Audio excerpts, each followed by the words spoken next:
angustiadores. Unges mi cabeza con aceite, mi copa está rebosando.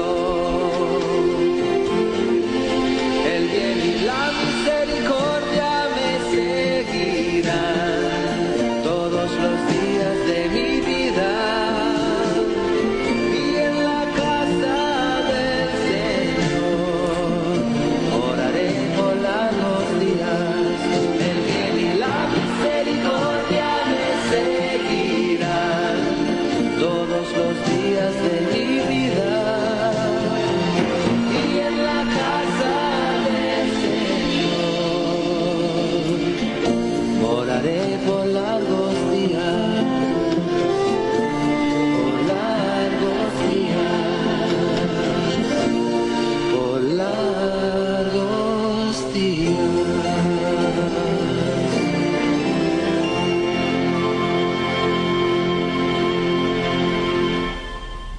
Amantísimo Padre que estás en el cielo, te pedimos en el nombre de tu Hijo Yahshua que nos ilumines en este estudio, Señor. Danos de tu discernimiento, de tu iluminación. Haz que aquellas verdades de antaño vuelvan a tomar una relevancia y una importancia evidente e impactante en estos últimos días. Danos visión espiritual y discernimiento para ver la controversia que actualmente está ocurriendo entre Cristo y sus ángeles y Satanás y sus ángeles, en dos movimientos e iglesias que actualmente existen. Te pedimos que nos ayudes a identificar tu carácter y los principios de tu reino, de tu amor, de tu justicia y de tu verdad. Ayúdanos a ver, Padre Celestial, los principios en los que están fundamentados tu carácter y tu reino y tu iglesia. Y ayúdanos a identificar los principios de Satanás, no importa bajo qué disfraz estén ocultos. Danos de tu sabiduría y de tu iluminación de lo alto. En el nombre de tu Hijo Yahshua. Amén. Bienvenidos. Esta presentación se titula La Reforma Final del Creador, en preparación para el pronto regreso de Yahshua. Esta presentación es la advertencia final del Creador para el pueblo adventista. Vamos a revisar y repasar y quizás aprender, en caso de que algunos no conozcan cómo Dios ha dirigido a su pueblo en el pasado y qué principios los ha guiado. Vamos a ver las primeras 7 partes. La primera es una parábola que vamos a ver pronto. La segunda es la reforma. El tercer punto es ¿qué es el protestantismo? El cuarto punto, una lección crucial de la historia de la iglesia. Quinto, la iglesia hospital. Estos puntos son los que constituyen la primera parte de esta presentación. Empecemos. Una parábola. Había 2 mujeres. La primera fue a su criado y dijo: «Hazme un día el cual todos respeten y llamen santo». La otra mujer convocó a su siervo y dijo: «Hazme un nombre que nadie difame y todos lo consideren bendito». El siervo de la primera mujer regresó y dijo: «He hecho un día santo para ti. Será respetado e impuesto por un magistrado civil». El criado de la segunda mujer volvió y le dijo: «He hecho para ti un nombre bendito. El gobernador se compromete en protegerlo de la difamación y el abuso para siempre». ¿Quiénes son estas 2 mujeres? ¿Cómo sabemos si ambas son hermanas? El consejo te guardará, te preservará la inteligencia, para librarte de la mujer extraña, de la ajena que halaga con sus palabras, que abandona al príncipe de su mocedad, de su juventud, y se olvida del pacto de su Dios. Por lo tanto, su casa está inclinada a la muerte, y sus veredas hacia los muertos. Todos los que a ella entraren no volverán, ni tomarán las veredas de la vida. Proverbios 2, 11, 16 al 19. En profecía bíblica y en simbología bíblica, el pueblo adventista sabe que las mujeres representan iglesias. Si es una iglesia pura, pues es la Virgen de Cristo. Si es una mujer adúltera, pues significa que representa una iglesia que está en amistad con el mundo, en fornicación con los reyes de la tierra, abandonando a su príncipe. Segundo punto, la reforma. ¿Cómo se manifestó la reforma del pasado?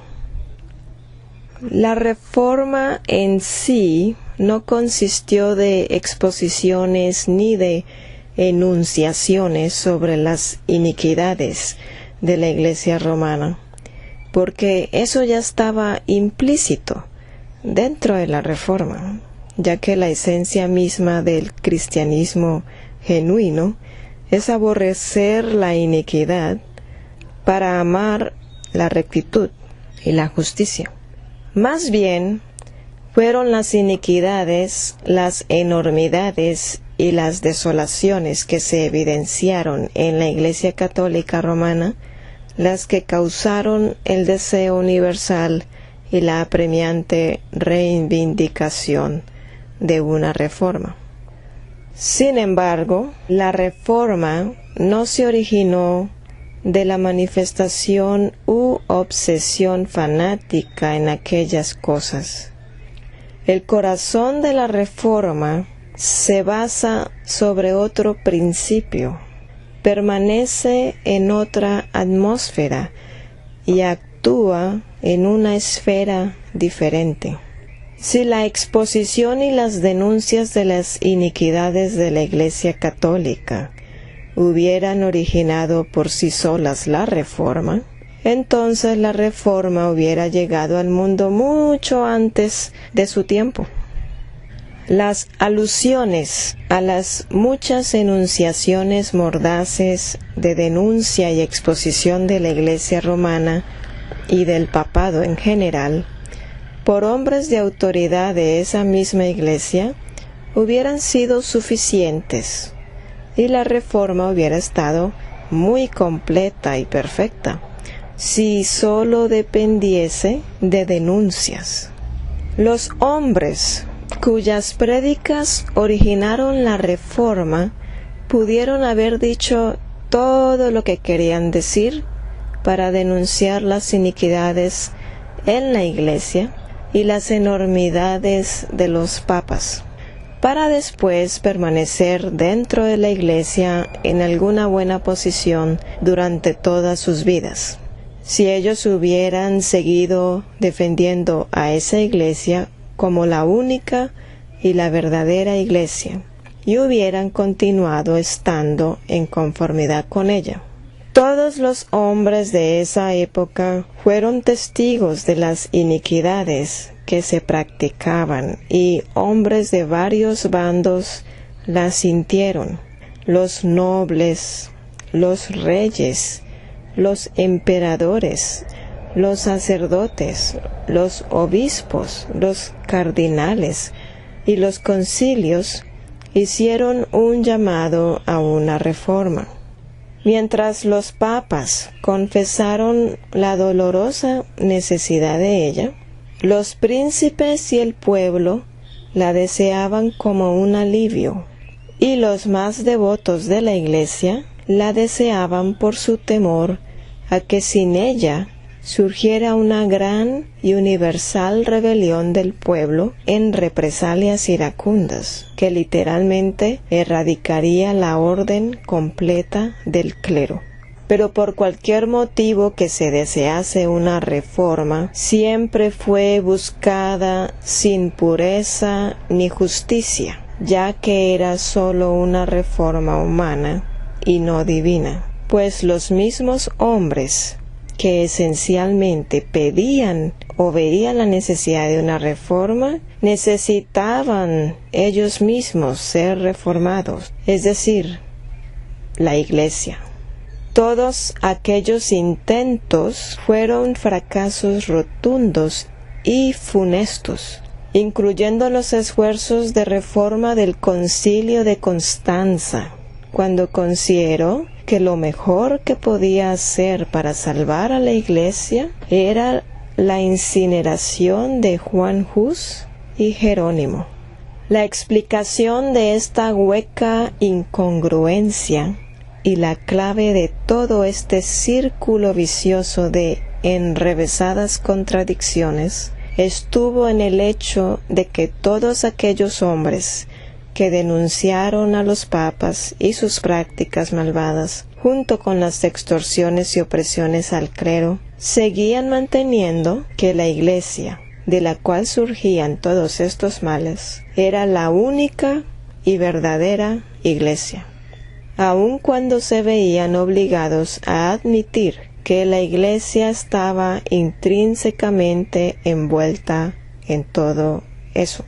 Y cuando les era necesario expresar estos males ante la Iglesia, siempre lo hacían con la reserva y la disculpa de que a pesar de todo, ella era o seguía siendo la verdadera y única Iglesia. Estos hombres denunciaban a los líderes y sus prácticas, incluso la de los papas y de los cortes papales, pero seguían disculpando la maquinaria. Estos condenaban las malas prácticas, pero justificaban al sistema del cual ellos eran parte, y el cual era el único responsable de que no solo estas prácticas fuesen perpetuadas, sino que existiesen. Los tiempos eran malos, pero la Iglesia, la cual causó que aquellos tiempos fuesen malos, era justa. Los hombres de la Iglesia eran malos, pero la Iglesia, a pesar de los frutos y vidas de estos hombres, era buena. Las costumbres eran perniciosas, pero la Iglesia, cuyas costumbres esencialmente surgían de ella, era la morada de la santidad. Las prácticas eran abominables, pero la Iglesia, la cual inventó y se beneficiaba de todas estas prácticas, era santa. Los papas eran demoníacos y profanos, pero la Iglesia, de la cual los papas eran su cabeza dirigente, era divina. Y hoy en día escuchamos pensamientos similares. Observad las esplendorosas iglesias y las magníficas catedrales. Escuchad la música celestial de los cánticos divinos. Capturad el impresionante aroma del santo incienso. Sentid el sobrecogimiento de los servicios solemnes, mientras los ministros eclesiásticos de túnicas suntuosas ministran en el altar, arrodillándose ante la sagrada hostia, moviéndose en santa procesión. Pensad en la abarcante extensión de sus misiones. Admirad su perfecta organización por la cual ella ejecuta como un solo hombre las maravillas de su voluntad, al sostener imperios en asombro y dirigir al mundo. ¿No es ella la verdadera y santa Iglesia? Pensamientos como los anteriores conforman la esencia del concepto que se ha mantenido e inculcado por siglos. El cardenal Baronius describe las aterradoras condiciones de la Iglesia en el siglo IX. Ciertamente, Cristo estaba durmiendo un profundo sueño en el fondo de su barco, mientras los ventarrones golpeaban por todos lados y cubrían el barco con las olas del mar. Y lo que aún era más desafortunado era que los discípulos del Señor dormían más profundamente que Cristo y no lo pudieron despertar con sus llantos y clamores. En el tiempo del diluvio de Noé, los muchos que estuvieron sin el arca perecieron. Mientras esta ilusión y mentalidad era sistemáticamente inculcada, ciegamente recibida y abrazada afectuosamente, una reforma, por supuesto, era imposible. Pero tan pronto se levantaron hombres con valentía, convicción y confianza en la verdad, que hablaron sencilla y directamente que el sistema romano no era la Iglesia en absoluto, bajo ninguna característica y bajo ningún sentido. Entonces la verdadera reforma había surgido. Dios había levantado y proveído su Iglesia como un lugar de protección y refugio para las ovejas perdidas que Él había traído seguramente a casa. Él apunta a su Iglesia y dice: aquí está la paciencia de los santos, aquí están los que guardan los mandamientos de Dios y la fe de Yahshua. Apocalipsis 14:12. La verdadera Iglesia de Dios vive y observa los mandamientos del Creador, incluyendo el séptimo día de la creación y las lunas nuevas, debido a su nuevo nacimiento en Cristo, junto con el encargo: sed perfectos y amad a tus enemigos. La Iglesia del Creador también proclama un mensaje integral de salud espiritual, mental y física, con sus variadas reformas para preservar el alma sin mancha hasta el regreso de Jesucristo. Su Iglesia son aquellos que han recibido y viven la fe de Jesús, no la fe en Jesús, sino la fe de Jesús. La imagen de la bestia, junto con Babilonia caída, ya no es más la Iglesia del Creador. Cristo Yahshua nos señala hacia la reforma y dice: estos son mi pueblo, que guardan mis mandamientos, reparadores de portillos. Amados, ¿cómo son los establecimientos religiosos donde atiende? ¿Prevalecen las puertas del infierno ocasionalmente contra usted y contra el pueblo que adora contigo?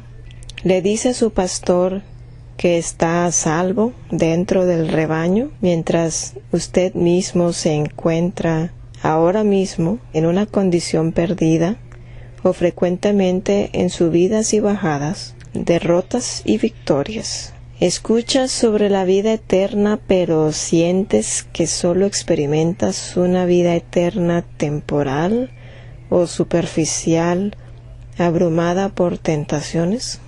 Entonces llame al buen pastor Yahshua, el Cristo. Él te rescatará y te llevará seguramente hacia su arca y junto a la hermandad de sus santos. La reforma continúa hasta el fin, y todos los que perseveren hasta el fin serán salvos. ¿Serás salvo? Tercer punto. ¿Qué es el protestantismo?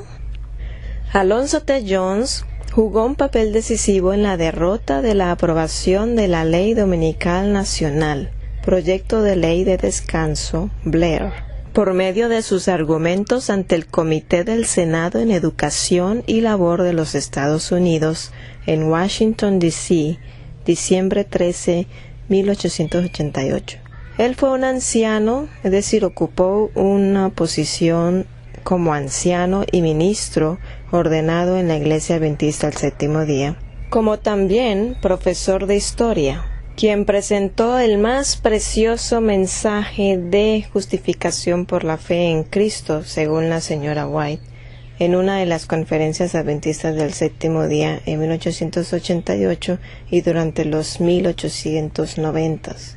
A continuación veremos en qué consiste el corazón del protestantismo, en un artículo relacionado a la Feria Mundial de Chicago de 1893, en The Signs of the Times, marzo 5, 1894, página 281.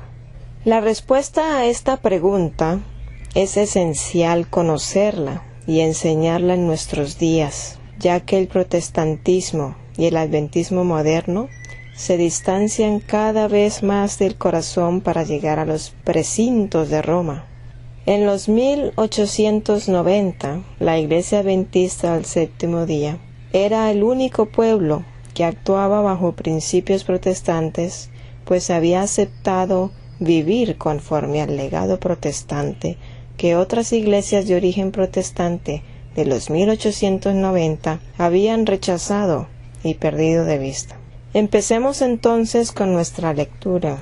Cuando se llega al punto en que protestantes profesos apelan al Congreso y o a las Cortes para que éstos juzguen en su lugar sobre controversias religiosas e impongan algún dogma o punto doctrinal de sus iglesias a través de leyes o insistan en pedir fuerza armada, ya sea ejército, policías, etc., para obligar a otros a reconocer y observar observancias religiosas hasta el punto de la bayoneta, entonces llega el tiempo de preguntarse, ¿es esto protestantismo?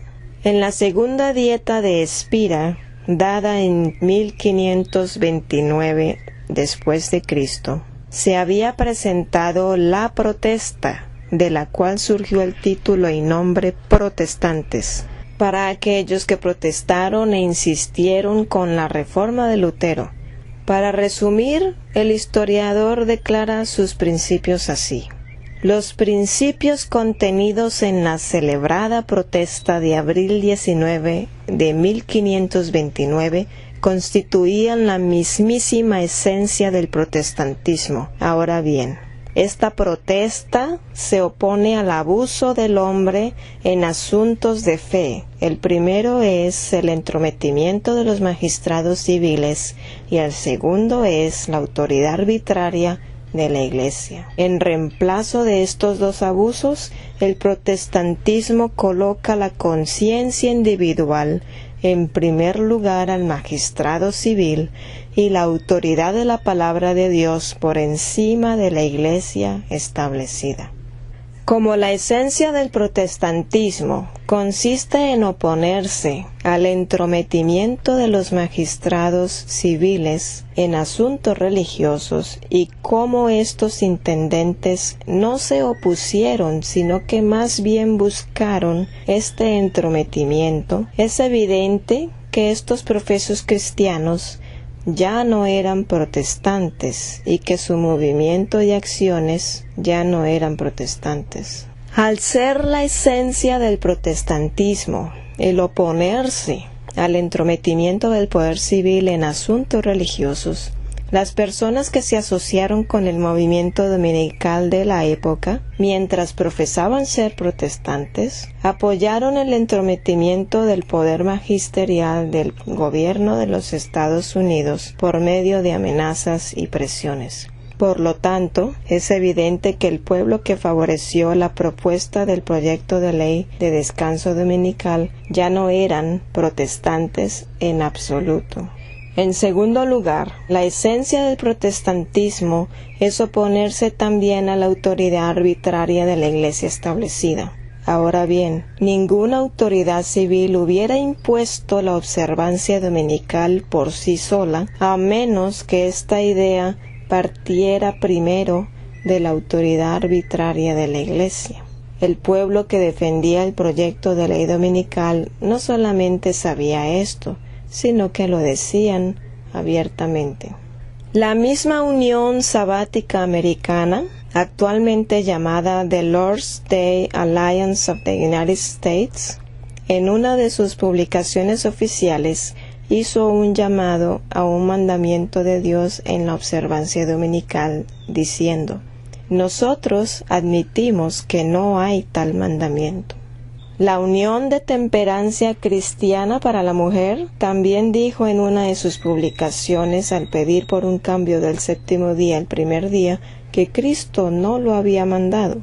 Como vemos, ellos sabían que no había tal mandamiento divino en cuanto a la observancia del domingo. Pero como es el poder de la Iglesia establecida el único que requiere tal observancia, esto prueba, evidentemente, que la única autoridad por la que se impone esta observancia es por la autoridad de la Iglesia y por la aceptación de ciertas personas de esa autoridad. Pero si aún Cristo hubiese mandado tal mandamiento como para que la Iglesia lo demandase, el imponer esta observancia sobre la gente por medio de la ley sería nada más y nada menos que reafirmar arbitrariamente la autoridad de la Iglesia, ya que Cristo mismo había dicho: el que oye mis palabras y no las guarda, yo no le juzgo. Por lo tanto, Cristo deja a cada ser humano libre para que sigan o no sus palabras. El que la Iglesia obligue a cualquier individuo a observar sus dogmas y haga lo que Cristo no hizo es exaltarse por encima de Cristo, y esto en sí es forzar la autoridad arbitraria de la Iglesia sobre otros, aunque Dios haya instruido o no la observancia de algún punto.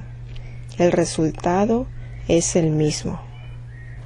Pero al ser la esencia del protestantismo el oponerse también a la autoridad arbitraria de la Iglesia, cuando no cumple la palabra de Dios, es evidente que los profesos protestantes que no se opusieron a la autoridad arbitraria de la Iglesia en este asunto religioso ya no eran protestantes en ningún sentido, pues no solo apoyaron tales procederes, sino que también hicieron valer y defendieron la observancia religiosa de la Iglesia establecida. Esto prueba que el oponerse al movimiento dominical en todas sus partes, el oponerse a las leyes dominicales en cualquiera de sus fases, el oponerse a la participación del Congreso, las Cortes o la rama ejecutiva para que se involucrasen en el asunto de la observancia dominical o de cualquier otro asunto religioso bajo cualquier forma, y el rechazar completamente la autoridad que motive cualquier acción como esta, es lo único que identifica al protestantismo. El protestantismo establece el poder de la conciencia sobre todo magistrado en asuntos religiosos, incluso cuando el magistrado se autoproclame un cristiano o un protestante y proponga imponer o prohibir un deber religioso. Igualmente, el protestantismo establece la autoridad de la palabra de Dios por encima de la Iglesia establecida, aun cuando ésta se autodenomine cristiana o protestante. El protestantismo dice con los profetas y apóstoles: no solo debemos obedecer a Dios antes que a los hombres, sino también obedecerle como Dios lo manda y no como el hombre lo manda, ni como el hombre dice que Dios lo manda. El protestantismo se opone y rechaza el entrometimiento de todo ser humano entre el alma humana y Jesucristo, ya sea el magistrado civil o ya sean los líderes religiosos de las organizaciones eclesiásticas, y defiende eternamente el divino derecho del individuo para adorar a Dios de acuerdo a los dictados de su conciencia, ejerciendo su libre albedrío. El protestantismo, el genuino espíritu cristiano protestante, es la constante, inquebrantable e intransigente oposición a toda forma de legislación dominical o cualquier otra ley y control de las iglesias u organizaciones religiosas en asuntos civiles. Se necesitan protestantes hoy en día que protesten contra este protestantismo apóstata, cuyo espíritu está gobernando las iglesias protestantes y adventistas modernas. A continuación, vamos a escuchar o ver una dramatización histórica y en ella notaremos los principios protestantes que respaldaron las argumentaciones de Alonzo Jones ante el Comité del Senado en Educación y Labor de los Estados Unidos en Washington, D.C., diciembre 13, 1888. Esta era la posición protestante de la Iglesia Adventista del Séptimo Día de la época, y es ahora la posición protestante de los creyentes cristianos de la religión adventista del Séptimo Día de la creación en estos últimos días. Escuchemos con atención aquellas argumentaciones e identifiquemos los principios protestantes que las respaldan. Usted puede hablar de la fuerza de la mayoría en asuntos sociales y civiles, pero no existe ninguna mayoría que pueda dictaminar la religión del hombre. No en esta nación, no bajo nuestra Constitución. Señor Jones, usted no parece reconocer la responsabilidad del Estado de velar por el bienestar de la sociedad. Senador, es usted quien no reconoce la clara distinción entre la responsabilidad del hombre con el Estado y su deber hacia Dios. Lo primero debe acatarse bajo la fuerza de la ley. Lo segundo debe ser cumplido solo bajo la fuerza del amor. Y eso, libre y voluntariamente. Ninguna ley puede regir el amor. La ley del Estado debe proteger a la gente para que cumpla con su deber hacia Dios. Nuestra ley dominical está escrita para preservar el Día del Señor, que es un beneficio para el pueblo. Es un buen objetivo, senador Blair, pero completamente innecesario. Nuestra Constitución ya reconoce los derechos de la gente respecto a su religión. La ley dominical suya no añade nada sobre nuestras libertades fundamentales, excepto restricciones. Temo, señor, que usted no ve las realidades actuales. Si el hombre que tiene un deber hacia Dios no lo cumple voluntariamente, corromperá la sociedad. Es la ley dominical propuesta la que va a tener una influencia corruptora al emplear fuerza y coerción para hacerla cumplir. Al contrario, el efecto esperado es que no encarezca el reposo. Si los hombres no están de acuerdo en honrar el Día del Señor y si no restringimos sus acciones por la ley civil, entonces hollarán los derechos de quienes honren y observen ese día como santo para el Señor. Con todo respeto, senador, ¿no ve usted que su proyecto de ley va a permitir pisotear los derechos de las minorías religiosas?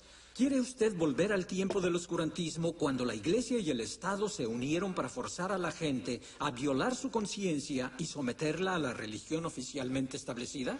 Señor, esa es una comparación sin mérito. Nuestra ley dominical es para beneficio de toda la sociedad. ¿Acaso no es una función legítima del Estado legislar en favor del bien común? El bien común que usted valora tanto no se efectúa restringiendo los derechos de la conciencia de uno a fin de ampliar los derechos de otro. Se efectúa mejor por las libertades sobre las cuales esta república fue fundada. La coerción religiosa auspiciada por el Estado desprecia la intención de los fundadores. Esta ley hace una exención para aquellos que desean adorar en otro día, como los judíos, los bautistas del séptimo día, ustedes los adventistas del séptimo día que observan el sábado. ¿Cuál es el problema? El problema es... Justo esta mañana la señora Bayham de la Unión Femenina de Temperanza Cristiana se dirigió a este comité en apoyo de tal exención. Ella consultó con los representantes de los 9 diferentes grupos que observan el sábado en vez del domingo. ¿Sabe cuántos aprobaron tal exención? Todos. Todos sin excepción.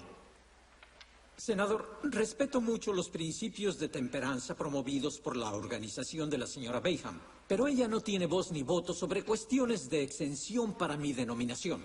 Profesor Jones, ¿va a objetar contra las exenciones que ciertamente beneficiarán a su grupo y a otros grupos? Sí, señor. En efecto, las objetamos. La cláusula de exención no cambia el proyecto de ley como para modificar nuestra oposición. El principio es, senador, que si la ley fuera justa y perfecta, la exención no sería necesaria. Además, una cláusula de exención no es otra cosa sino una cláusula de tolerancia encubierta. La tolerancia no es libertad, es simplemente una forma de condescendencia, la mayoría teniendo paciencia con las opiniones y convicciones de la minoría. Nuestra Constitución no garantiza la tolerancia, sino los derechos de nosotros, los ciudadanos estadounidenses. Profesor Jones, sin ceder en mi opinión, permítame hacerle otra pregunta. ¿Cuál sería su reacción si escribiéramos de nuevo esta propuesta como ley de reposo sabático y no dominical? Supongo que usted tomaría una posición diferente. Al contrario, senador, toda ley que intenta forzar la conciencia es abiertamente anticristiana y anticonstitucional por naturaleza. Por tanto, senador, estamos en contra de toda ley dominical que se haya legislado, desde la primera decretada por Constantino hasta esta que usted está proponiendo. Y si usted cambia de una ley del domingo a una del sábado, igual nos opondremos firmemente.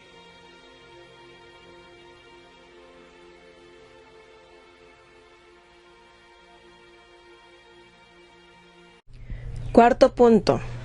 Una lección crucial de la historia de la Iglesia. Oramos y deseamos que todos entendamos en qué consiste la idea romana católica de justificación por la fe, pues las mismas cosas que se mencionan en este libro católico en cuanto al significado de la justificación por la fe y cómo se obtiene, son las mismas declaraciones que dice la religión moderna de la Organización Adventista con respecto al significado de la justificación por la fe.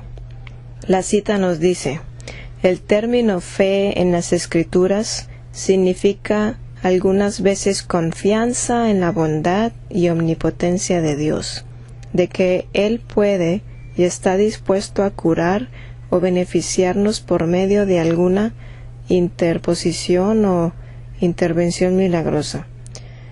Mayormente se refiere a verdades reveladas y significa una creencia en ellas como tales.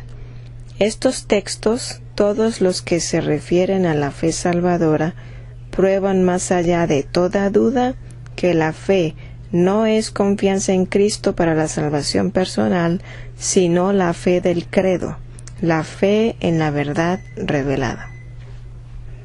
¿Qué es la fe de acuerdo a los católicos?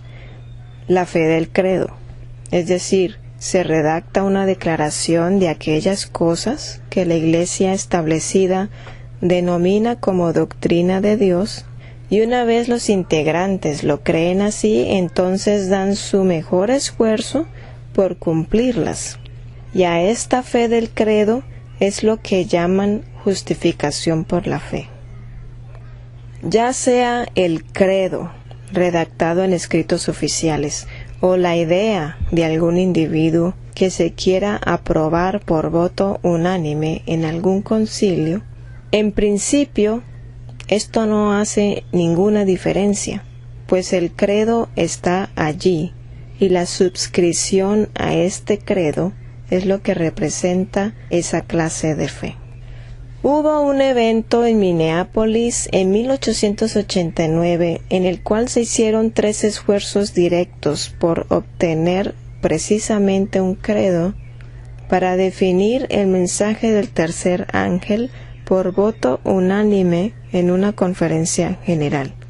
Es decir, lo que alguien cree lo establecen como un hito y después votan para suscribirse a esos términos, sean conocidos o no, y el pueblo termina acordando en guardar los mandamientos de Dios y un montón de cosas más a las que se han suscrito.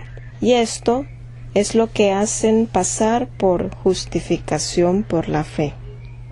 ¿No se nos ha dicho ya lo que el ángel de Dios dijo? No toméis ese paso, vosotros no sabéis lo que ello implica. El papado estaba en ello. Eso fue lo que el Señor estaba tratando de decir y de hacernos entender. Esto fue lo que ocurrió con las iglesias que salieron del papado, las cuales avanzaron por fe en Dios por un breve tiempo, pero después establecieron X ideas de individuos como doctrina y votaron unánimemente para regirse por ella. Y cuando votan para que esa definición sea la doctrina de la Iglesia, es que surge la fe del credo para cumplirla a su parecer. Quinto, la Iglesia hospital. No, No hemos invertido las palabras, no hemos escrito la iglesia hospital para referirnos a hospitales de la iglesia. La expresión se ha escrito tal como se ha deseado. La iglesia hospital.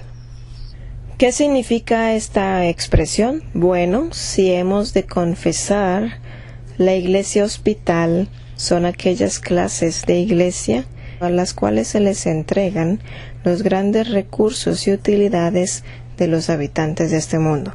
Es la iglesia de los inválidos, es la iglesia de Cristo que ha sido pervertida, debilitada y extenuada por miembros moribundos, es decir, que están más muertos que vivos. Es la iglesia en la que el 90% de sus miembros están recostados sobre camillas de exaltación y justificación propia, y el otro 10% solo son capaces de arrastrarse por ahí y ministrar a la incompetente membresía. ¿Acaso las iglesias no tienen esta condición promedio hoy en día? ¿Cuántas iglesias conoce usted en las que todos sus miembros están vivos y activos? ¿Conoce alguna iglesia en la que 1/3 de los miembros están consagrados enérgicamente en una obra saludable y útil para Cristo y su reino? Si las iglesias que usted conoce contienen 2/3 o más de miembros inútiles e inactivos, estas personas ante el cielo son solo hospitalizados eclesiásticos, es decir, están allí más bien para recibir beneficios que para darlos. Están allí para recibir atención en lugar de servir a otros. Si esto no los convierte en inválidos espirituales, ¿qué más los hace? La mera verdad, mis amados, es que hay muchos en las iglesias de hoy que no pertenecen allí, que no tienen derecho a estar allí. Se tiene como reclutados a un montón de incompetentes en la milicia del Señor, que no sacrifican nada, solo con el propósito de preservar un gran número de miembros y hacer un gran show de ello.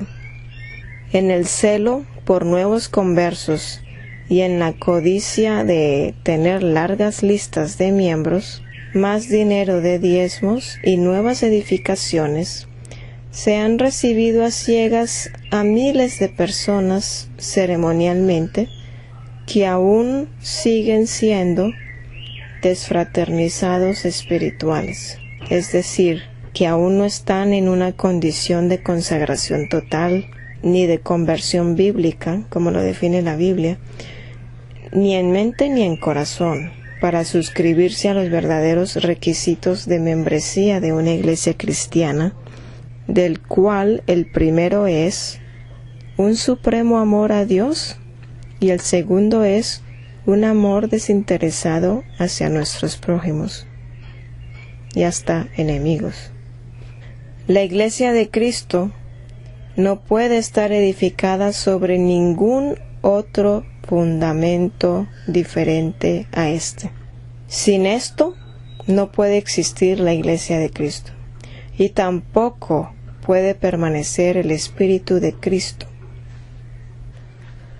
Al declarar que las iglesias modernas, por norma general, están volviéndose cada vez más en hospitales eclesiásticos, estamos conscientes de estar hablando muy audazmente. Que así sea. Aceptamos la responsabilidad.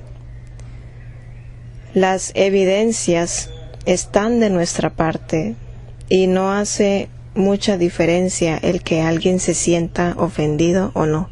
No podemos quedarnos callados sobre esta realidad cuando vemos que las iglesias cristianas crecen más y más en número y decrecen cada vez más en calidad, pureza e influencia. Declaramos que esto se debe a que hay demasiados inválidos en las listas. La Iglesia de Cristo es una milicia y no un hospital de pecadores conformistas. En sermones y prédicas hechas desde el púlpito se dice que los miembros de la Iglesia no deberían sentirse incómodos con la presencia de pecados conocidos y presentes en sus vidas, porque después de todo, todos somos humanos y que la Iglesia era, y de todas formas es, un hospital para los pecadores y no un museo de santos. La esencia del mensaje era: no se sienta culpable si aún sigue pecando.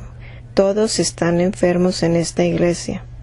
Los pastores dicen, al administrarles dosis liberales de escrituras y sermones a sus miembros, cómo los líderes espirituales están allí para asistirles.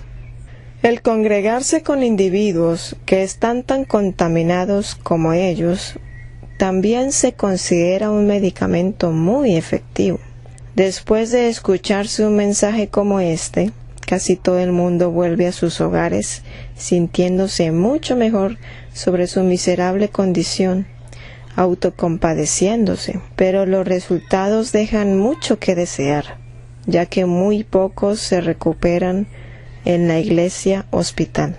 Es interesante que el mundo toma en serio las mortales consecuencias de las infecciones nosocomiales, que son aquellas infecciones adquiridas en los hospitales. Pero los cristianos aman vivir entre plagas y suciedad espiritual. ¿Saben ustedes que en el mundo de la medicina las condiciones infecciosas de la neumonía son más serias cuando se adquieren en un establecimiento hospitalario que en otros lugares?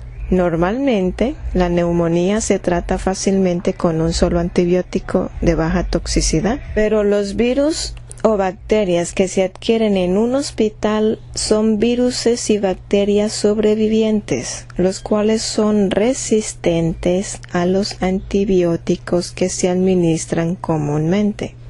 Cuando el tratamiento es administrado al paciente, estos virus vencen los antibióticos comunes, ya que solo las bacterias más débiles son destruidas. Ahora bien, muchos que están infectados con la neumonía del pecado están intentando con dificultad recibir un aliento de vida espiritual, pero aquellos que han adquirido esta enfermedad mortal en los hospitales para pecadores están en una condición mucho más crítica que la condición espiritual. Están mucho peor que el mundo, porque su infección poseen una mayor resistencia a la palabra de Dios y a su poder. Es decir, una sencilla y singular declaración de las Escrituras, que todo aquel engendrado por Dios, Dios le guarda, y el maligno no le fracasa en llegar al corazón de muchos pacientes hospitalizados, porque un pastor o un erudito de griego una vez les explicó ese mismo texto durante el servicio dominical o sabático de adoración. Entonces el débil paciente no puede ni siquiera acordarse de la explicación del erudito, pero esa resistencia e incredulidad a la verdad bíblica adquirida en la iglesia hospital está aún en él. Entre más poderoso sea el antibiótico administrado, más mortales y peligrosas son las bacterias sobrevivientes y más segura la muerte del paciente. Los publicanos en los días de Yahshua, que abusaban con altos e injustos precios en sus negocios, sabían que la ley de Dios los condenaba como ladrones. Sin embargo, los dirigentes y sacerdotes fariseos de la época, que hacían trucos, engaños y pillerías en los sacrificios animales, estaban endurecidos en sus corazones y cauterizados en sus conciencias para con las normas éticas y morales de la Torá, cuando eligieron permanecer en una atmósfera y vida egoísta y de retórica religiosa. Cuando el pecado es tolerado en una iglesia, entre más textos bíblicos se lean y más prédicas se den sobre justificación por la fe, más incurables y evidentes se vuelven los pecados de la congregación. No existe una más falsa, mortal y engañosa ilusión que aquella que les hace pensar a las personas que están bien con Dios y que sus obras y esfuerzos son aceptados aun cuando están pecando contra el Dios vivo. Los antibióticos no erradican por completo las bacterias y los virus. Ellos solo logran alterar su tipo, su cantidad y hasta su lugar de propagación. En la iglesia hospital, los resultados de sus tratamientos de predicar, orar y dar estudios bíblicos es el mismo. Algunas de estas iglesias toleran cualquier tipo de pecado, mientras que otras solo toleran los pecados más pasivos y menos visibles. Sin embargo, estos son los pecados menos detectables y más mortales. En la iglesia del Dios viviente, ninguna enfermedad se tolera, y el uso de antibióticos es considerado una práctica perniciosa. Mi amado amigo y amiga, si deseas abandonar la iglesia hospital para unirte a Yahshua y a su pueblo, primero debes ir al gran médico, confesar y arrepentirte de tus pecados, aceptar su perdón y rendirte completamente a su poder sanador, creyendo que Él es capaz de limpiarte de todas tus injusticias y maldades. La recuperación instantánea será tuya, con la creación de un nuevo corazón y una nueva mente, y todo síntoma desaparecerá mientras te levantes y no peques más. Te pedimos con insistencia y con cariño que consideres este peligro seriamente. A lo que más temor le debemos tener es al cristianismo popular, pues sus miembros no pueden distinguir la voz del pastor de la voz de un extraño. Por lo cual salid de en medio de ellos y apartaos, dice el Señor, y no toquéis lo inmundo, y yo os recibiré.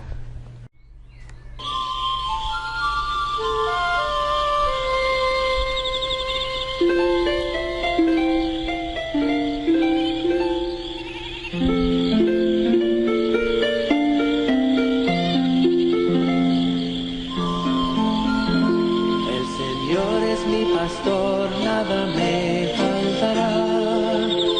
En lugares de delicados pastos me hará descansar junto a aguas de reposo.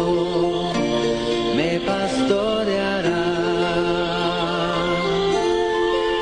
confortará mi alma, me guiará por sendas de justicia.